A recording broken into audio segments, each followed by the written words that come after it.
he told the chairman, he said, I'm not shutting this down. I believe in this brand. We're going to keep it alive. So through that, we were able to get through COVID. And post-COVID, they just started expanding like crazy. Yeah, I was going to say 200 restaurants in 5 years then? Yeah. Wild. Yeah.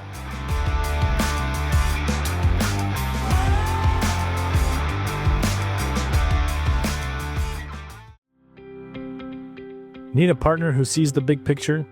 Forza Management. We're not just property managers, we're strategic partners. Navigating the complex world of commercial real estate can be daunting. That's where Forza Management comes in. Forza Management provides services in the mountain and desert states and covers all types of asset classes, including retail, industrial, and office.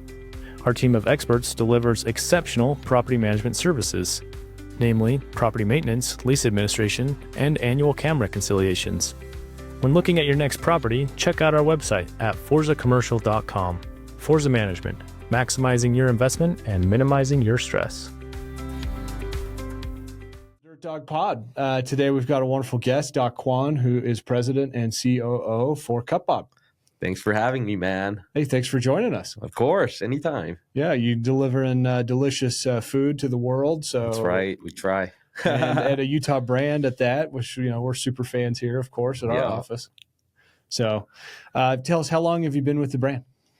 I've been with the brand. It's coming on 6 years. It'll be 6 years in July. Okay. So time has flown by. And prior to that, you relocated here from New York, right? Yes. And yes. Were you new to Utah, or had you lived here before? No, I lived in Utah. So I'm from Korea. I moved to the States and Utah back in 99 as a sixth grader. Okay. Went through school here, graduated from BYU, and then moved out to New York for my job in finance. Spent about 7 years. So I did the whole kind of investment bank. Spent about 2.5 years at Goldman Sachs in the investment research kind of division. And then moved over to a big hedge fund called Citadel, where I was an investor for about 4.5 years. By the time I resigned, I was running a portfolio of about $480 million. So very different life than growing Cupbop. Did that. And I had this itch to build something. Didn't know what. Never thought it was actually going to be in restaurants. But Cupbop is a brand that I got to know right before moving to New York, actually. I had about 3-month overlap with Cupbop when the food truck first started. Thought the brand was brilliant, was a huge fan, and I'd go see the truck every week. They were by. And that's how I got to know Cupbop. So I was already a big fan. Got to talk with the founder, Jung, while I was at Citadel, and looked at how everything was. We were just building out our 10th locations then, 10th location at the time. And I thought, hey, this is such a great brand. The macro landscape is very good for not just QSR, but overall Asian and Korean specifically.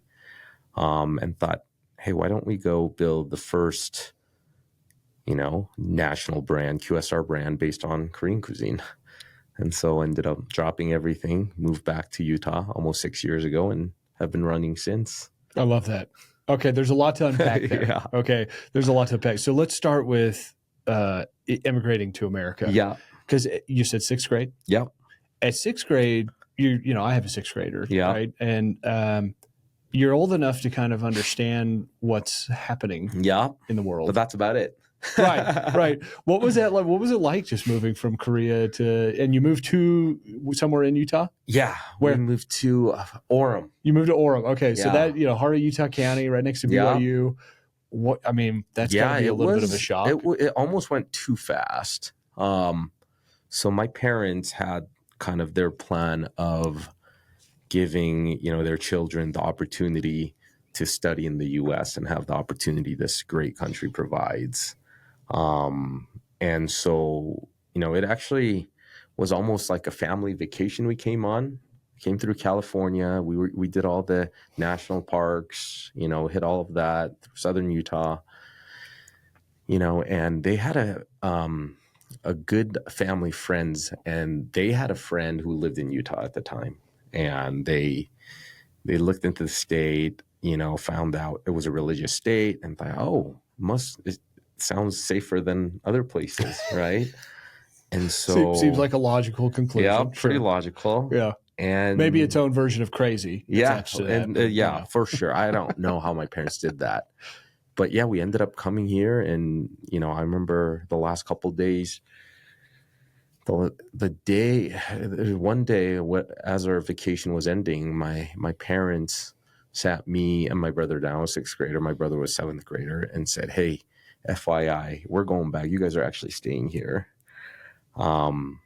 And they had enrolled us at a school called Meridian School, which was on 9th East in Provo, right by BYU. And they went back, and we started going to school like the next week. Amazing. It was kind of crazy. Thinking back, it's actually crazy, but. And you were living with the family friends? Yeah. Oh, wow. Yeah. Wow. So what a shocker. And then mom and dad are, 14, 16 hours away by flight. Yep. And at that time, right, it was really before time of any kind of, penetration of internet. We didn't have FaceTime. Yeah. It was, it seemed much far away back then than they do now, right? Sure. But I was almost a little bit too young to kind of comprehend what was going on, which I think was good. Mm-hmm. And thought, okay, and just started going to school, had to learn the language. But yeah, it's by far the best thing they've done for us. So I'm very, very grateful for my parents for doing that. And are your parents still in Korea? They spend about half the time actually here in Utah now. So they're in Utah. Now they have their green cards, and so they spend half the year here, and then they go back and spend half in Korea. So that's got to be a good setup. Yeah. Oh, it's so amazing. Yeah. Okay, so you attend BYU, and then did you just fall in love with some of the finance classes and that route, or how'd you end up on Wall Street? It was actually a pretty simple kind of decision. So when I was in high school, kind of going into high school, 8th grade, 9th grade is when my dad's business ended up going under. So we got into as a family, pretty tough financial hardship. My parents obviously did everything they can to shield us from kind of feeling any of that, which, and I'm very grateful that we never really felt too much of that, but you kind of see what's going on, right? Like, oh, shoot, this is not good. And so, my brother and I thought, okay, it's our turn now. We gotta go get our family back on its feet.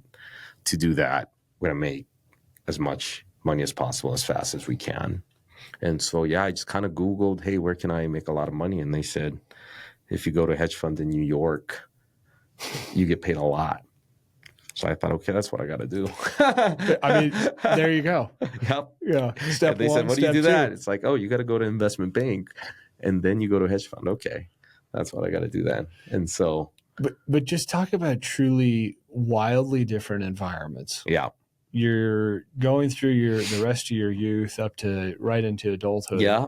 Living in Orem, which is to your parents. That was actually, my first, that family, I lived with the first family for about a year, and then ended up moving and living with another family. The majority of time I actually spent in Payson. Mm-hmm. So, yeah. Which is a mix of suburb residential down to farming, right? Yeah, full ag. Absolutely. Yeah. So what an interesting, so you went from that, and then you went into BYU, which, to your parents' point, right, is a pretty tame environment for the most part. 100%. And then just straight to Wall Street. Yeah. Which is for sure tame. It's a little bit wild. But I didn't think it was a huge change. Crazy enough. Yes. I guess it's probably because after my sophomore year at BYU, I went back to Korea to serve in the Korean military service for a couple of years. And that's also a wild environment of its own. So I think I was probably used to some extremes here and there. Yeah. And so, yeah, New York was, it was probably the best place. I think it was absolutely the best place to be in your 20s while you're single. Yeah. It's a great place to advance your career at the beginning, meet all kinds of people. And so, yeah, I love New York. Now that I'm raising a family, Utah is an unbelievable place. Yeah. So you're seeing what your parents saw. Yeah. Oh, I actually didn't appreciate Utah until I came back from New York. Mm-hmm. I actually couldn't wait to get out of Utah. I just thought, hey, there's a bigger world out there. Did you move back there. Married with kids, or? I moved back married without kids. Without kids. Okay. And now got 3 kids. So, but it's just such a beautiful state. I just love the people in Utah. They're just such good people. And yeah, it changes. I'm like, you know what? And even when I first was moving back, I thought, I'm going to probably do a couple of years, maybe move to California or, in Denver or something like that. My wife did not want to move back to Utah. She spent some time in Utah as well. She did her PhD at the U, and she loved New York and said, oh, I'm never going back. And now I'm never leaving Utah. Yeah. And so it's a great place. So you called Jung and you start talking. And at this point when did you start talking with him? You said he had the 10th one? Yeah, open? It was back in 19. I want to say probably early 19. 2019. Yep. I started talking with him and we just had a few casual conversations. And, we talked about where the company is, where it could go, what kind of the bottlenecks, Jung was seeing at the time, his vision of what he wanted, the direction to be for Cupbop, and looked at all of that. And immediately, the good thing was Jung and we kind of shared the same vision. We're very long-term oriented. Our goal is to build the first national brand based on Korean cuisine. And Jung really got me when he told me, hey, look, there are a ton of successful hedge fund managers in New York, but nobody's been able to create a national brand out of Korean cuisine. Yeah. Think about that. We could be the first ones. And I just thought that was so freaking cool. So as soon as I heard that, I was sold. I said, okay, I'm coming. We're going to do this. Yeah. But yeah, that's how it went. I had the funniest experience this last year. I have Raiders season football tickets. Yeah. And so I took my 14-year-old son to the last game of the season. And, the morning of, I said, hey, let's go hit the gym at the hotel and let's see who's stronger, which is a terrible idea, by the way. Don't do this. Don't ever do that with your son if you have a son. So bad idea. I'm still limping from some of that activity. But we were standing there. We were at the Waldorf in Las Vegas, and I said, let's go cool down by the pool. And, it's very nice. Older gentleman came outside to go hit in the hot tub. And, I said, hi. And I kind of stumbled over my words, and my son's kind of looking at me. He's like, are you okay? What's wrong with you? And I'm like, Will, that's the founder of Panda Express. And he's like, okay, that's pretty cool. And he's like, and, kind of like, why are you tripping over your words? And I'm like, this is like you meeting LeBron James. Oh yeah. This is literally, I am a restaurant drive-through nerd. I mean, this is like meeting a hero, Yeah. And so 100%. So we have to put it out there into the atmosphere that if Andrew happens to be listening to this episode, please come on the Dirt Talk Pod. Right. So, but what's crazy about that and his story and what you guys are up to is there really is not another, there's not another Asian food concept at scale in the country. Yeah. At this point, yeah. And that's what gets me excited is, look, there are definitely big benefits and also challenges of being the first mover, right? As in any industry, the big benefit is that, our consumers who love us, and they crave our concept, they're coming to us, right? They're coming to Cupbop.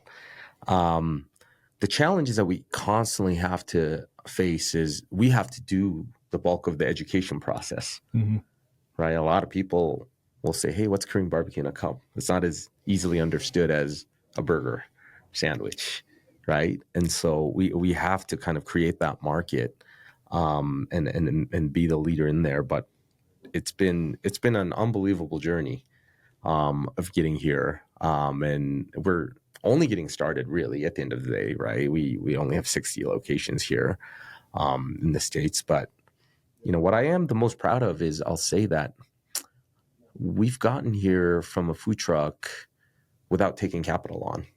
So we've been able to bootstrap the brand, which is, it's not an easy decision to make, because, I get a lot of kind of the P's, VCs reaching out to me. Especially with your background, I would think, yeah. But, but a restaurant also isn't a business where taking on a ton of capital and scaling really fast is a good thing. It's generally, there are more risks than upside, right? And so that's why I've been more prudent in that approach. But yeah, I'm very proud of the fact that we've been able to prove the brand out on our own, right? Which is, it's there's this point where you go from, a good popular restaurant to having, 3, 4, 5 locations, but kind of to get to 30, 40, 50, you do at some point need to create that brand identity, which is, something that's so intangible, but so very extremely hard to do. And I think we do have a very distinct color on brand voice and what we represent. And that's what I'm very, very proud of. So, okay. So for the listeners that might be listening that haven't attended one of your restaurants, haven't tried the food. Yeah. Walk us through that. What is Korean barbecue in a cup? Yeah. What is it? So, every one of our bowls will go in, will come with rice, cabbage on top, sweet potato noodles, and a protein of one's choice. And then we top it off with our special sauce, ranging from 1 to 10 kind of spice level. That's been kind of the concept.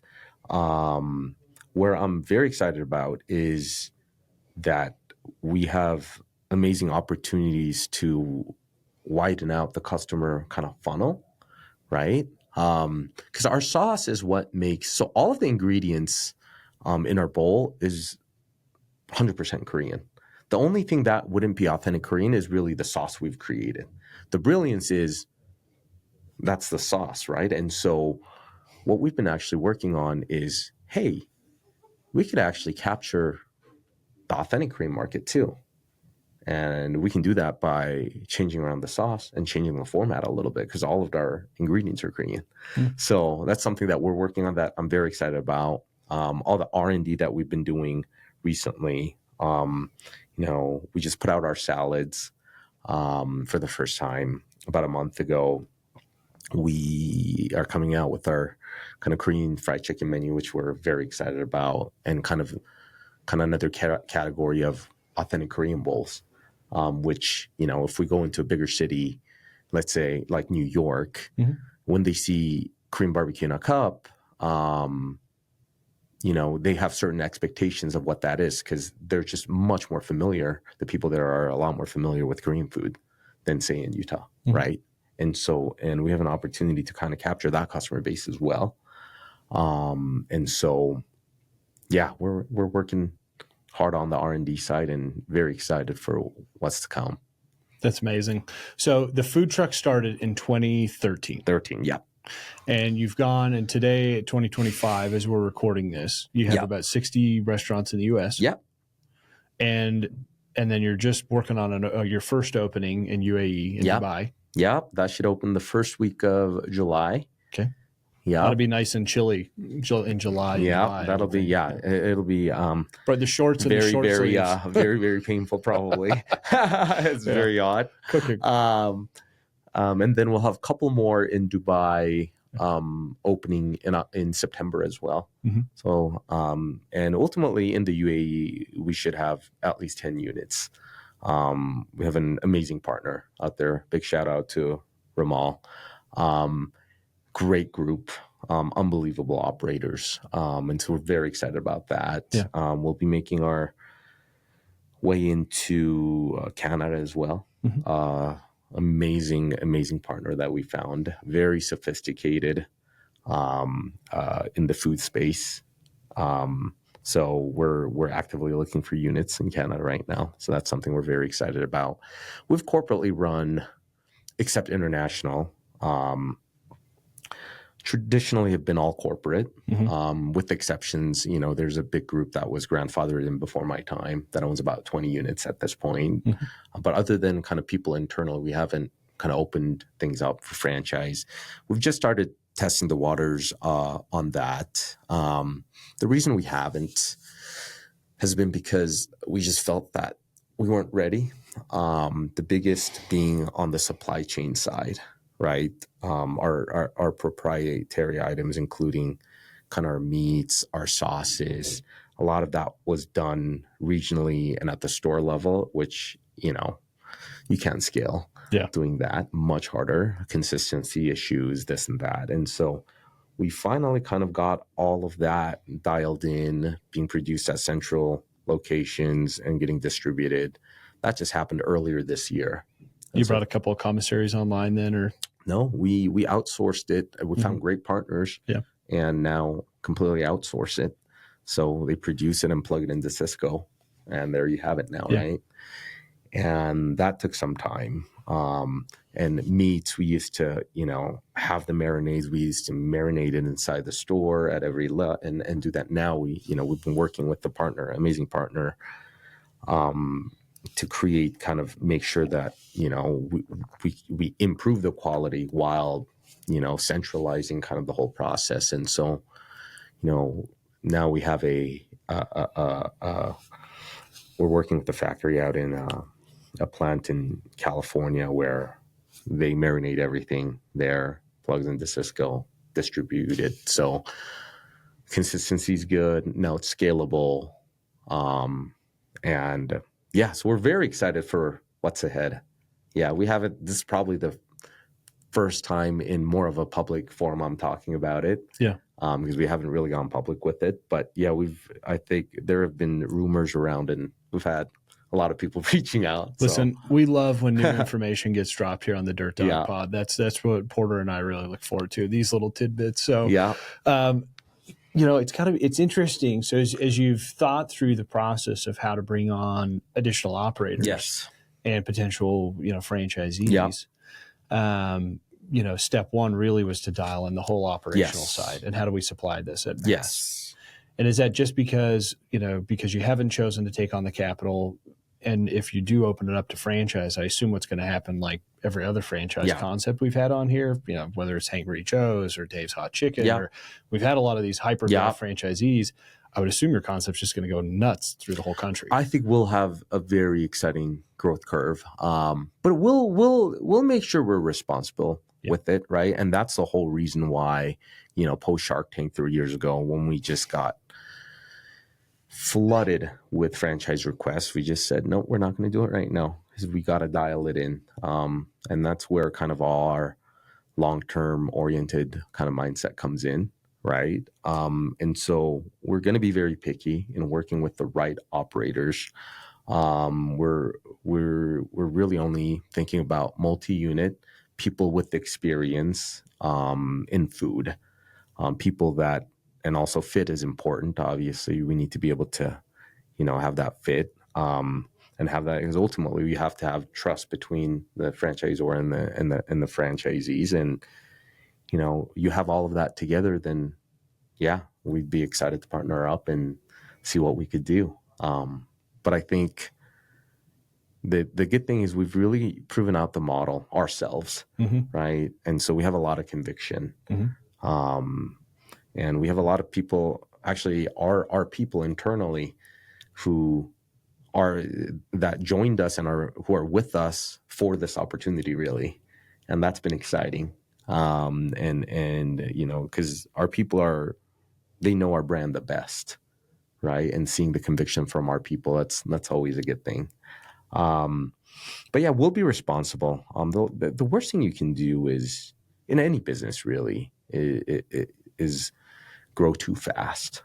And there are industries where it makes way more sense, right? If it's SaaS, Sure, you raise a lot of money, bring on a bunch of developers, bring on a massive sales team, and go grow revenue, become that first mover, bam, bam, bam. Because it is truly very, very much more scalable than restaurants, right? Sure. Restaurants, because of the operational intensity the industry brings, that's where it gets really hard, right? Because the restaurant's only as good as the leader operating the restaurant.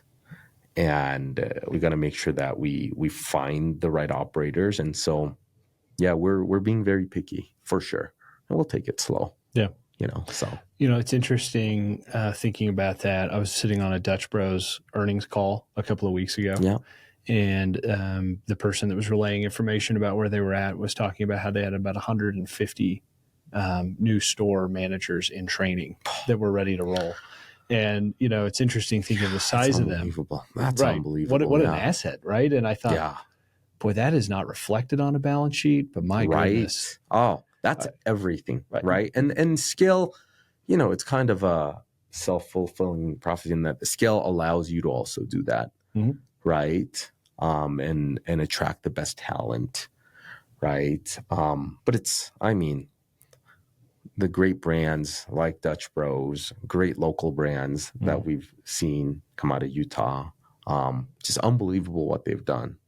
Huge respect to, honestly, anybody running business, but especially restaurants, because it's a tough business. Yeah. I told Jung, man, Cupbop is my last restaurant. Jung, this is not easy. Well, I was going to say, you went from Googling highest paying jobs, out there in Wall Street.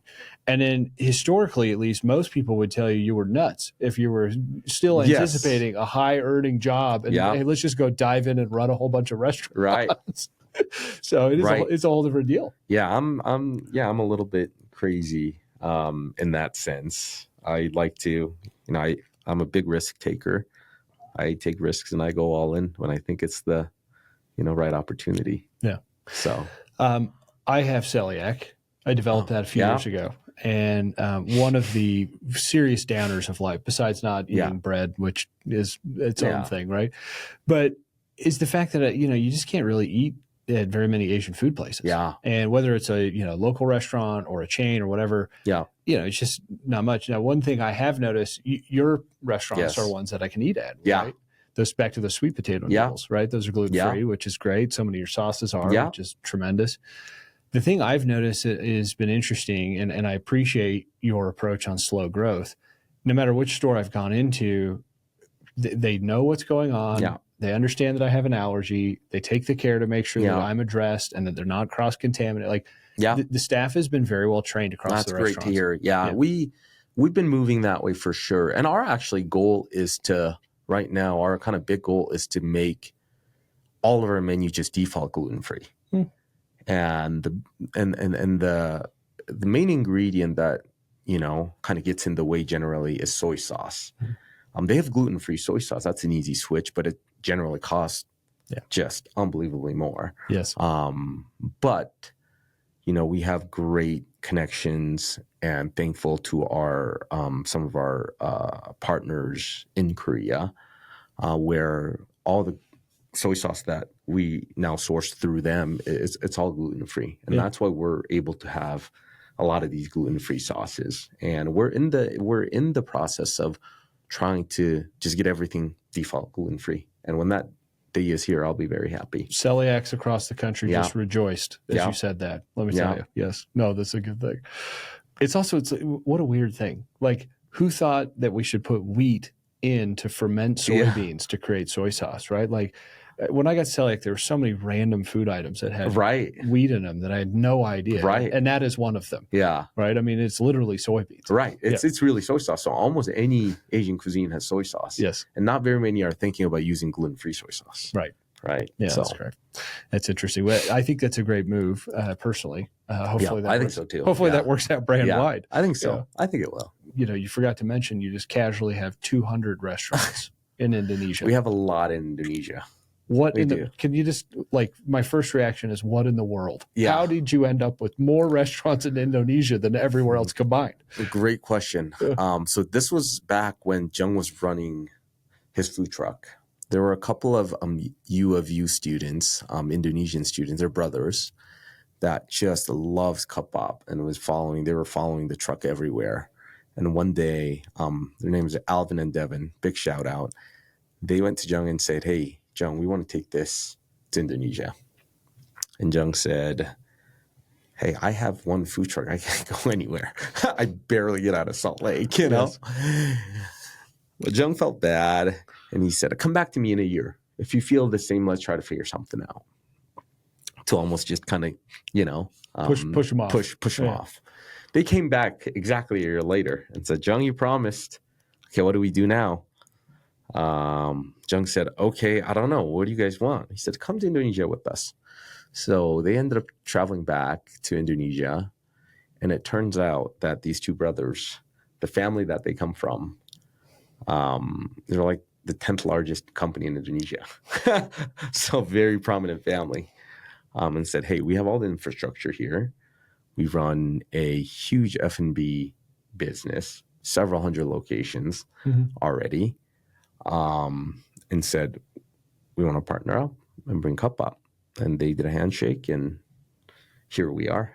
Hey, so this got to be what, 2015, 16, 17? Yeah, so it was 2015-ish.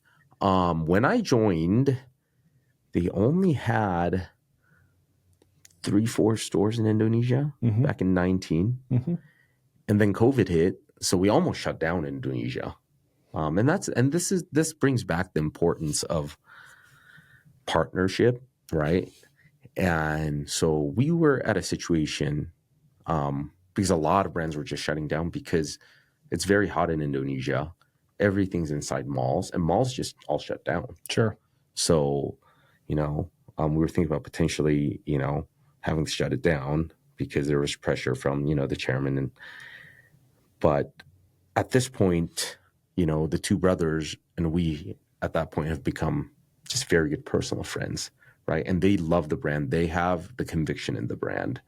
And the younger brother, Devin, he became the CEO of F&B business, from a student to now leading the whole group. And he told the chairman, he said, I'm not shutting this down. I believe in this brand. We're going to keep it alive. So through that, we were able to get through COVID. And post-COVID, they just started expanding like crazy. Yeah, I was going to say 200 restaurants in 5 years then? Yeah. Wild. Yeah. Good for them. Yeah. So it's been an unbelievable partnership. I see them quite often. They have a house in Utah, so they visit at least once a year. And so amazing people. And we're very grateful for this partnership. Yeah. Yeah. Yeah, that is wild. Has the menu stayed consistent as you've been operating in back to the sauces, right? Yeah. Between Indonesia, the US, and now as you're going into Dubai. Yeah.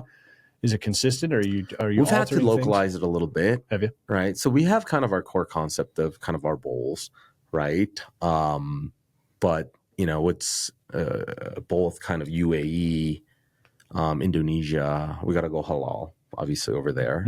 And consumer preferences are a little bit different. So we'll tweak it here and there. There's some, more universal menus, but we'll look for menus, kind of the particular categories the region likes, and we'll do our own version of it and go at it. Indonesia, I would say, definitely has more kind of Korean street food snack menus than we do here. And that's worked out extremely well for us. The sides, the corn dogs, those kind of things. Yeah. Yeah. Yeah. Yeah. So that's been really good to see. Fun. And yeah, with us growing quite a bit, it's really cool because you go down, you drive down Jakarta and you'll see Cupbops literally everywhere. It's wild. Yeah. And the amazing thing is even our UAE partners, they actually found Cupbop in Indonesia. I think one of their board members were traveling in Jakarta, went into one of our stores, really loved the concept, and started researching us and found that we were US based. And and so amazing exposure for us as well. Wow. So having not spent any time in Indonesia ever, with 200 stores, Yeah. do they have room for more? Is there more growth absolutely. there? Oh, absolutely. Yeah. Room for a lot more growth. Really? Indonesia, most people are not aware of this, but Indonesia has the 4th largest population in the world. Oh. So a lot of people in Indonesia. And so they got tons of room for growth then. A lot. Yeah. We could easily triple plus. Yeah. Easily. Wow. Yeah. So wow, what a good partnership. And it all came from the University of Utah connection, eating at the food truck. Yep. So a lot of our core people, they got to experience Cupbop during its food truck days. I mean, I'm just trying to envision these 2 students showing up and hanging out with Young, on a regular basis, right? And they're kids, they're students, right? Yeah, they're students, yeah. You talk about never judging any book by its cover or anything because you have no idea, right? Yeah, Jung actually thought they were these, Jung thought they were just really hungry, poor Asian kids because they would always get the food and literally eat it by the truck. Yes. And they'd always finish it so quickly. Yes. And Jung would just give them extra. Say, hey, you guys still hungry? Hey, give me your bowls. I'll get you some more food, right? Yes. Goes a long way, man. That is funny. Yeah. Goes a long way. Yeah, talk about you never assume anything in life, right? No. Yeah, you don't know where it's going. Yeah. And I remember Jung said, when he found out where they came from, Jung said, hey, give me all that money back. I gave you so much free food. Funny.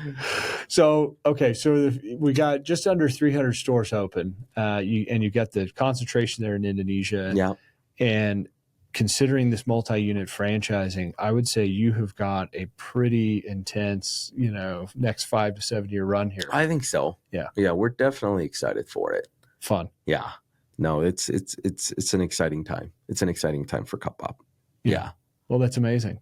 Jung still there every day? Every day, yeah. Integrated every day. Fully into the business, everything? 100%. Yeah. 100%. All right. So to walk us through what's an ideal space for you, and maybe we stick to U.S. here, right? So if you're looking at a U.S. space and we're in a new trade area, what are you looking for, right? Because, I know how those site rides go. Mm-hmm. A broker shoves you in the car. He tells you this is the best thing you've ever seen in your life, right? Yeah. Or he or she walks you through the space, and and then you're just trying to decide, does this work for Cupbop? Right. What's going through your head? So generally, when we're looking for a new location, especially let's say around Utah, it's local, so we know, right? We have a much better feel for, what sites are good and what sites aren't great. But if we're going outside the state, going into a new region, new state. What we found over the years is that nothing beats primary research, right? Meaning, okay, we're going to a new state. We're not very well known there, obviously. People are not going to know who we are, generally speaking, right? And so we want to be by strong players, number one, right? If our tenants are national brands, Chipotle's, Pandas, right?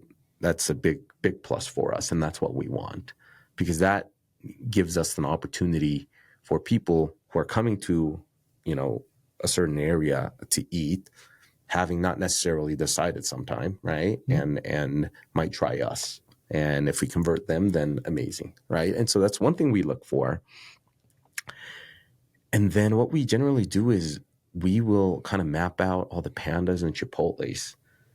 And we will visit these stores and we'll talk to store managers and kind of get a lay of the land. We'll say, hey, we're a Korean QSR brand. We're new here. We don't know anything about this area. Can you give us some color for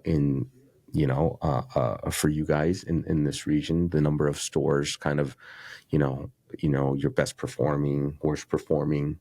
And they've been generally pretty kind to, let us know and at least give us a general color on how the performance is. And we found that that's the best barometer at the end of the day, knowing how are they doing. And just a direct correlation that if you're able to land a store next to a high volume Chipotle or Panda Express, that's going to result in a high volume store. 100%. Yeah. And so, yeah, we'll use things like site sues, this and that to supplement. But we just love doing our primary research and like really having confidence. Okay, there is that kind of traffic here every day. All right, that gives us a chance, right? So we've been more, we don't have a lot of drive-throughs, given we've had to grow organically. They're more expensive. We've got a few now at this point, and they're on average definitely higher in volume, which is great. But our bread and butter, given our history, has been, hey, let's find amazing second gens. Let's convert it. Let's go in, get our returns, look for the next one, right? Rinse and repeat, kind of the thing. So that's been our playbook. Do you find more of your customer traffic is coming in and sitting down and eating, or are you filling that through third party? Definitely a lot from third party.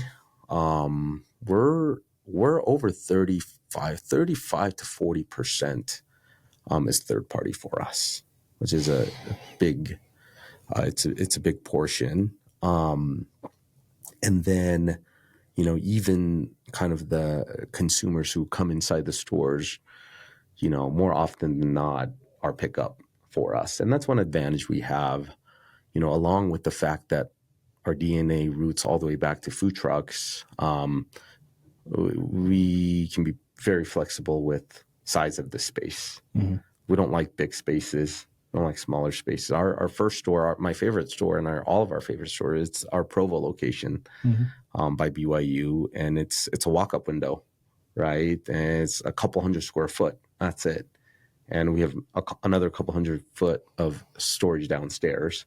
But we can work with a lot of different spaces, allows us to be efficient. But are also, I think, smaller spaces, there's just more energy, right? Than bigger spaces. So we like that. But yeah, that's kind of what we look for. I love that. It's so interesting. After hearing, I think we're episode 21 here, right? Supporter and I've sat here and I've asked this question to 20 other people, right? And it's always interesting hearing the different tactics and nuances that people use. But I think the one that people fall back on more than any is co-tenancy. Yes. And finding the right co-tenants 100%. where there's better correlation with how someone is doing in sales. Yeah. So that's very fascinating. How's it going as far as, the meal delivery? So starting in 2013 in the truck. Yeah. When was your first brick and mortar? 2015, the Provo store. Okay. So 2015. So really you've kind of grown up and immediately had to pretty much figure out third party order, right? Well, and of course with COVID it advanced right. 10x, right? Yeah. So we figured, so I joined in summer of 19. And quickly found that we weren't working with any third parties. We didn't even have a website. I said, Chung, you don't even have a website? That's crazy. And he said, do we need one? I was like, yes, we do. And so thankfully, because COVID hit like 6 months later, so one of the first things that we did was create a website. And I thought that was a huge positive. I thought, hey, you got to 10 stores even without having a website? That's amazing. That speaks for the brand, right? And so we immediately got on building a website and getting, partnerships with all the third-party deliveries kind of starting really in the winter of 19. And that's what saved us, right? Because we were able to hit the ground running as soon as things started coming back post-COVID. But yeah, that was kind of the situation. Yeah. A lot of low-hanging fruit back then. Still now, I think there's a ton of low-hanging fruit for us. But those simple things of just establishing your brand and pushing it out on the various channels, I mean, it seems like so mundane and so easy. Yeah. But think of what it does, right? The impact is gigantic. Yeah, it's a huge impact. I'm very glad that we got in, when we got in, because the commission rates now, if you want to go in, it's just very tough for restaurants. So if you're a new restaurant and you're signing up now with some of the third party services, that commission rate has raised where you're sort of grandfathered in? Yes. Wow. And so that gap is big, right? And you can renegotiate the rates if you're able to grow and you get to a certain size. You can obviously do that. But what I've heard is even DoorDash, if you're a mom and pop trying to open, I think the starting rate is something around 35% commissions. Yeah. Right. Which ultimately, I guess, gets reflected back in the price of the product you're selling. Because you still got to make your spread, but not fully, right? I think a lot of brands will pass that on, or the majority of it, if the spread is, let's say, 15 to 20-ish. But if it's 35, how do you fully pass that on? Yeah. I don't think you can, right? Because on top of that, you got to tack on delivery fees, this and that. Sure, we're working with consumers who are generally, less price sensitive, given they're coming to, trying to order, fully knowing that generally it's a little bit more expensive, but there's still that line, right? So, and back to your point, then you got to benchmark it back against your peers and say, what does this meal cost in total for the consumer? Sure. Right. Yeah. So it's a serious balancing act. It really is. So we're grateful that we got in when we got in. Yeah. All right. So if you got your COO hat on, right, what's the biggest challenge you're facing in the next year? Biggest challenge always, I think, in restaurants is finding amazing people. That's always the biggest challenge, because if you have amazing people, let's say, especially if you're doing more, corporate route, which, we've that's a path we've walked on. If you have 100 amazing leaders, you're going to have 100 amazing stores, right? And it goes back to just finding amazing people, right? And frankly, right, we want to do more for our people too.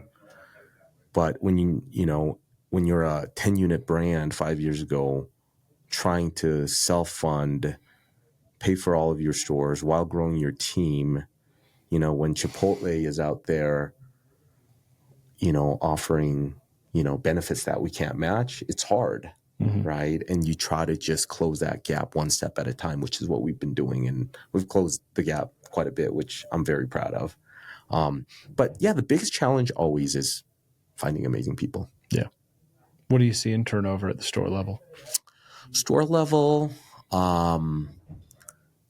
it's been at the leader level, it's been relatively stable. I mean, the industry itself is generally a more higher turnover rate, and a lot of our crew members are students, so they'll come and go. The good thing is we have leaders who've been with us since I've been here, which is great.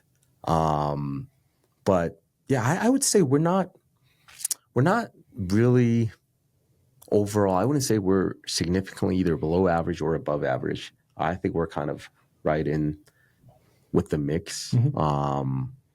Proud of all of our leaders. A lot of things that we want to do to show the appreciation for our leaders, and that's why our shoulders are heavy, because there's a lot to do. Yeah. Yeah. We have a lot of younger people in business and in real estate that listen to the show. Yeah. So if you're sitting there talking to the 20 to 25-year-old version of yourself, what's the best piece of advice that's in the top of your head that you could give someone?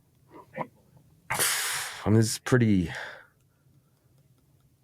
cliche, but I would say, in your 20s, I mean, you just have to grind.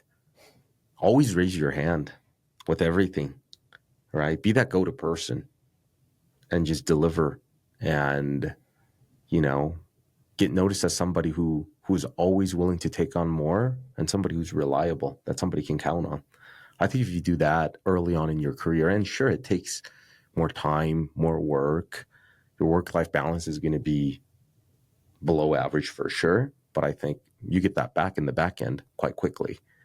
And so, always raise your hand and grind. Yeah, great thoughts.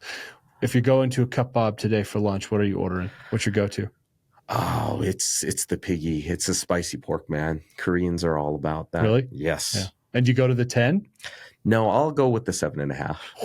Yeah. That And 10, I'll grab myself a K-Dog on the side. Yeah. Yep, that would be my combo. There you go. Yeah. Spicy pork, 7.5. Yeah.